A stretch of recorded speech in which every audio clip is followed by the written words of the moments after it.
Hey, hello everyone, welcome back to my YouTube channel Study with Erika. So guys, today we will start part 3 of your chapter number 14 water, जिसमें आज हम इसके next pages page number 141, 142 and page number 143 cover up करेंगे. So जल्दी से start करते हैं. Open your books with page number 141 and also make sure to subscribe the channel. तो देखो, कल की क्लास में हमने ये सारा पार्ट कंप्लीट कर लिया था. हमने देखा था कि जो एक्चुअली में जो वाटर साइकिल है वो कैसे वर्क करता है. सो ध्यान से सुन लो, मैं एक बार फिर रिपीट कर रही हूँ सारा. सबसे पहले हमने देखा था कि हमारी अर्थ का जो 2/3 पार्ट है वो क्या है, वाटर. एंड ये मोस्ट वाटर किस में है, हमारे ओशियन में. बट जो ये ओशियन वाटर है, this is not fit for drinking because this is salty. And this ocean water play a vital role in our water cycle. कैसे? जो ये ओशियन वाटर है, देखो सन की हीट की वजह से क्या हो जाता है, इवेपोरेट हो जाता है. इवेपोरेट होने से वो वाटर वेपर्स में कन्वर्ट हो जाता है. It get evaporate and convert into water vapour. ठीक है. अब जो ये वाटर वेपर है, देखो हमारी हवा में इकट्ठी हो जाती है. प्लस इस हीट की वजह से एक ट्रांसपिरेशन का प्रोसेस होता है, जिससे भी क्या बनती है, वाटर वेपर बनती है. इन दोनों प्रोसेस से हमने देखा था वाटर वेपर बनती है. अब ये वाटर वेपर राइज करती हैं हाई इन द स्काई, जब तक इनका जो टेम्परेचर है पूरा कूल नहीं हो जाता. पूरे कूल होने के बाद ये क्लाउड्स बन जाती हैं, और क्लाउड्स फिर प्रेसिपिटेशन के प्रोसेस से रेन या फिर स्नो कर देती हैं, जिससे जो वो वाटर है वो वापस पॉन्ड्स, रिवर्स एंड लेक्स में कलेक्ट हो जाता है. ठीक है. और इसमें हमने एक चीज़ देखी थी कि जो इस ओशियन वाटर में सॉल्ट था, वो सॉल्ट इवेपोरेशन के टाइम इवेपोरेट नहीं होता, जिसकी वजह से जो ये वाटर वेपर्स हैं that are not salty, that are salt free. और जो ये पॉन्ड, रिवर में ये वाटर, ये सारे प्रोसेस के बाद in the form of rain गिरता है. This rain of water is also salt free.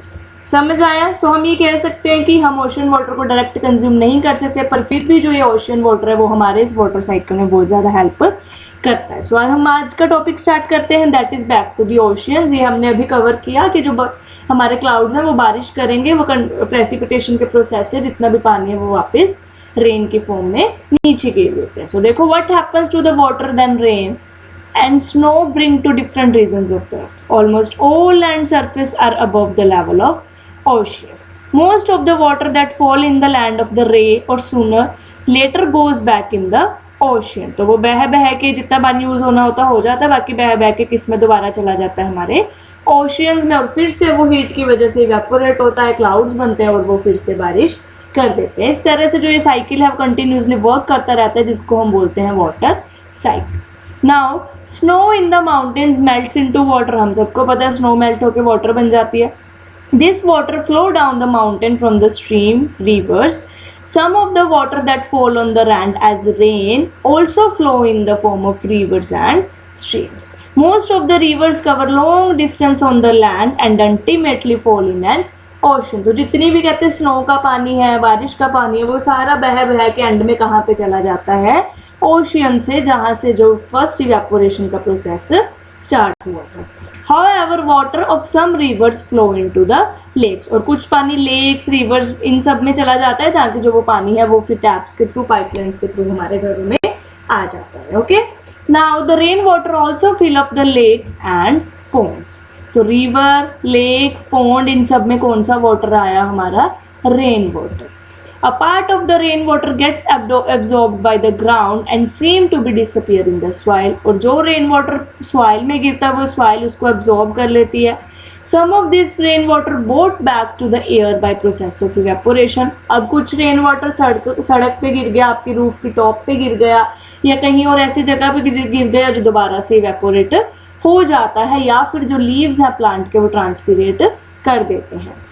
The rest seep into the ground. Most of the water becomes available used as ground water. और rain water का जो mostly part है वो ground में चला जाता है, जिसको हम ग्राउंड वाटर बोलते हैं.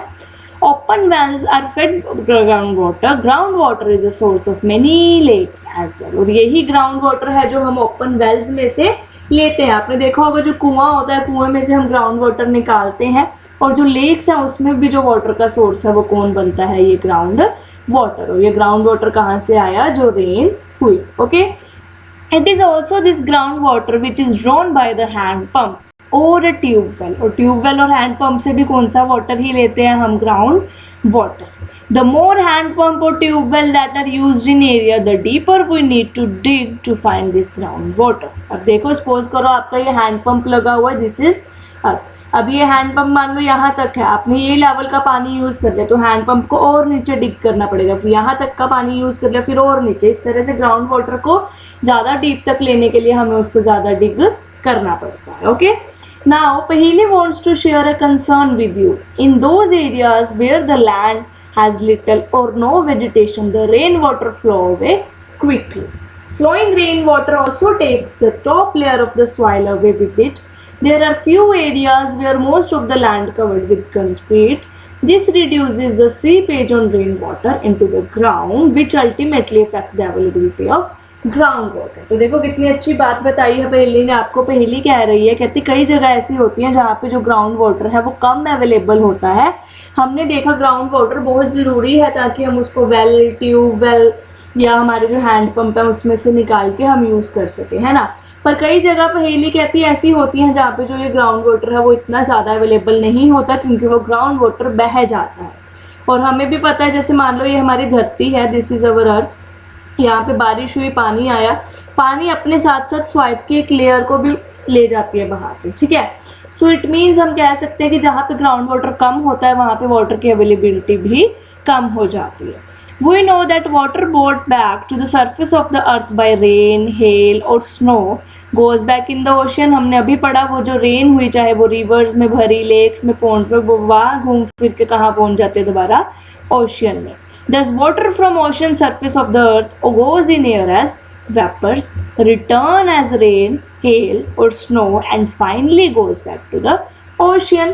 तो हम ये कह सकते हैं कि जो ये ओशियन है, पहले इसमें से वाटर इवेपोरेट हुआ, फिर यही वाटर क्लाउड बने, क्लाउड बनने के बाद यही बारिश होके वापस ओशियन में पहुंच गई. मतलब जो ये वाटर है वो सर्कुलेट करके वहीं वापस आ गया. So this circulation of water in this manner is called water cycle. This circulation of water between ocean, land is a continuous process. और ये continuously ऐसे ही चलता रहता है. ओशियन से हीट की वजह से इवेपोरेट हो जाता है, फिर यहाँ पे क्लाउड्स बन जाते हैं और वो क्लाउड्स क्या करते हैं, रेन स्ट्रो या हेल की फॉर्म में पानी गिरते हैं लैंड पे और वो लैंड से बह के फिर किस में पहुँच जाता है, ओशियन में. This maintain the supply of water on the land. और ये वाटर की जो सप्लाई है लैंड पे, from land to ocean, ocean to land, को मेंटेन रखता है. ठीक है.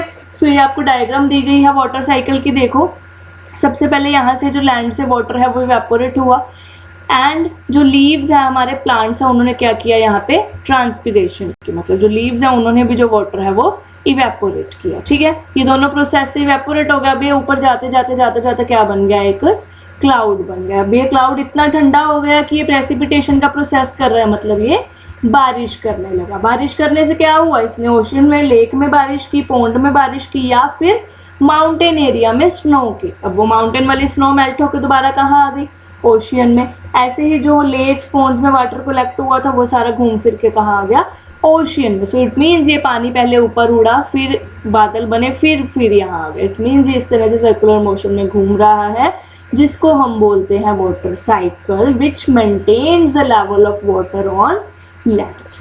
ठीक है. इजी सा था.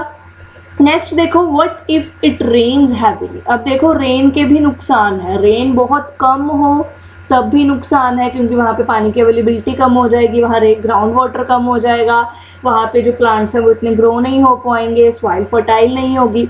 एंड अगर रेन बहुत ज़्यादा हो जाए तब भी उसके नुकसान हैं. वहाँ पे फ्लड आ सकता है, वहाँ के जो घर हैं वो डूब जाते हैं, आसपास की जितनी भी जगह है वहाँ पानी ही पानी हो जाता है. ठीक है.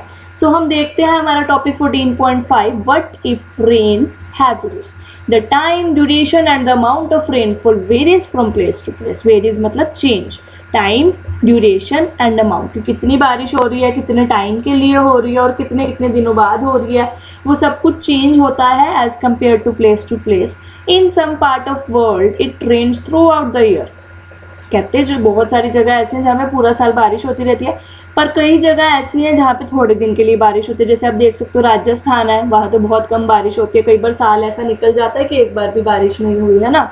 सो in our country most of the rainfall occur during the monsoon season. आप सबको पता है हमारे मॉनसून सीजन में बारिश ज़्यादा होती है. Rain bring relief specially after hot summer days, और जो वो रेन है वो एक रिलीफ की तरह काम करती है. The sowing of many crops depends on arrival of monsoon. However, excess of rainfall more led to many problems. जो ज़्यादा रेन है वो भी बहुत सारी प्रॉब्लम्स कर देती है.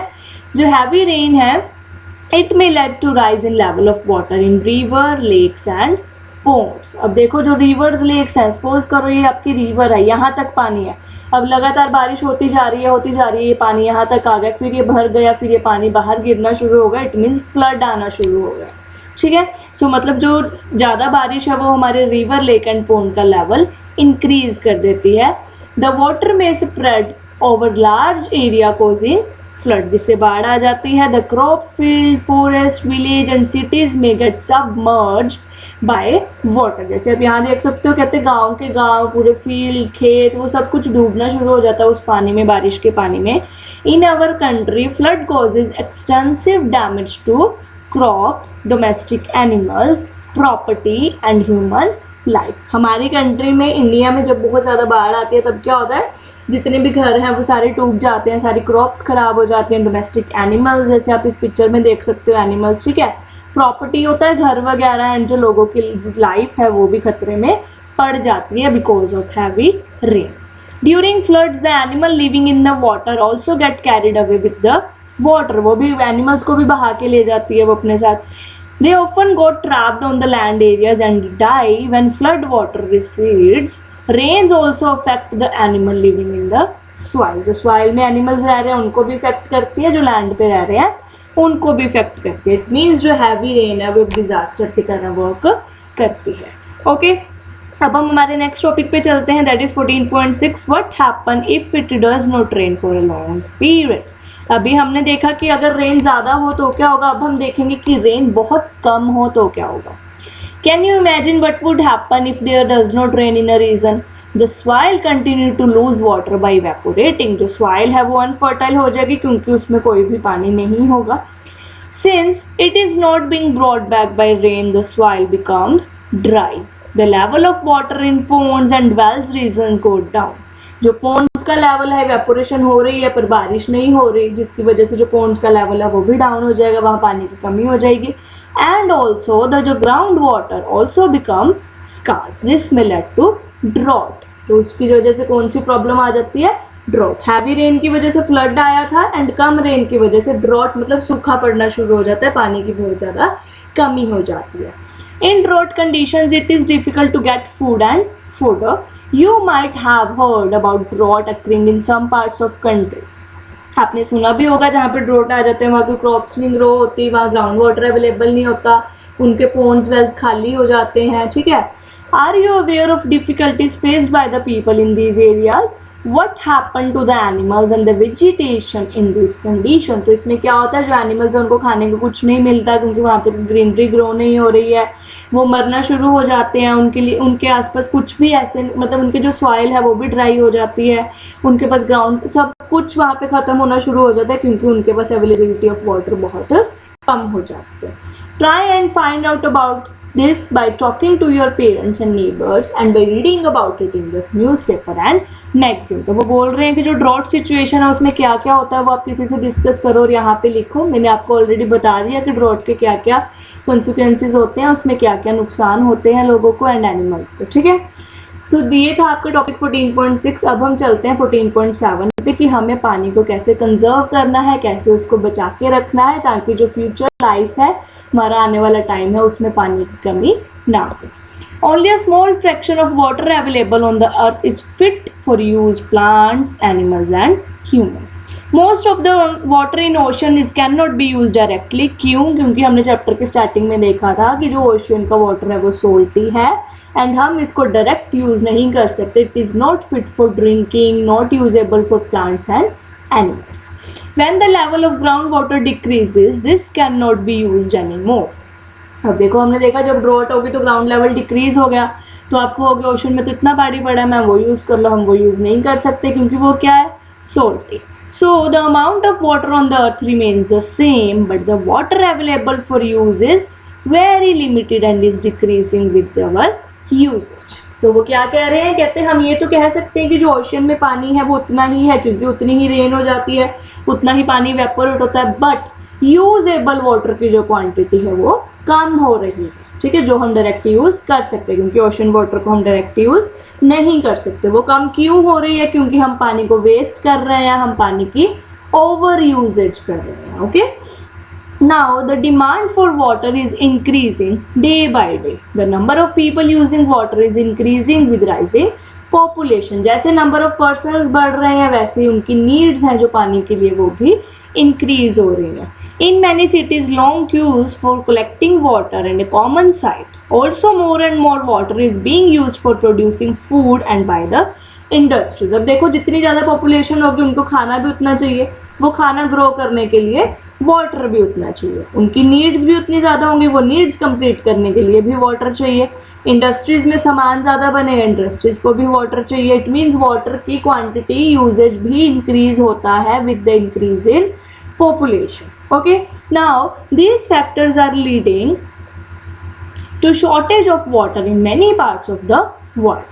Hence, it is very important that water is used carefully. We should take care not to waste the water. तो हमें ध्यान रखना चाहिए कि हम वाटर को वेस्ट ना करें, बिकॉज जो यूजेबल वाटर है उसकी जो क्वांटिटी है वो ऑलरेडी बहुत कम है। हम क्या कर सकते हैं, हम जब ब्रशिंग करते हैं हमारे टीथ, हम टैप को ऑफ कर सकते हैं ताकि पानी वेस्ट ना हो। जब भी हम टैप को यूज़ करें, पानी यूज़ करें, एवरी यूज़ के बाद उसको अच्छे से बंद करो ताकि पानी लीक होके वो वेस्ट ना हो। और भी बहुत सारे तरीके आप अपना सकते हो। आप जब यूटेंसिल्स क्लीन करते हो तब कम से कम वाटर यूज़ करो। कपड़े वॉश करते हुए, क्लोथ्स वॉश करते हुए भी आप पानी कम वेस्ट कर सकते हो, है ना। या आपने सपोज करो कोई पानी वेस्ट कर भी दिया आपके पास, वो थोड़ा ख़राब पानी, आप उसको प्लांट्स में डाल सकते हो या उसको आप हाउस क्लीनिंग में थोड़ा यूज़ कर सकते हो, है ना। सो इस तरह से हम पानी को बहुत सारे तरीक़ों से कंजर्व कर सकते हैं, बिकॉज हमारे पास ओशन में जो वाटर है वो डायरेक्ट ड्रिंकेबल नहीं है, एंड जो यूजेबल वाटर है उसकी क्वांटिटी इंक्रीजिंग पॉपुलेशन की वजह से, इंक्रीजिंग नीड्स की वजह से कम होती जा रही है। Okay, so this was your page number 143 in today's class. आज की क्लास में आपको कोई डाउट हो, you can ask in the comment section. कल हम करेंगे इसी चैप्टर का next page, page number 144। Till then take care and bye bye. I will see you soon in next video. Bye.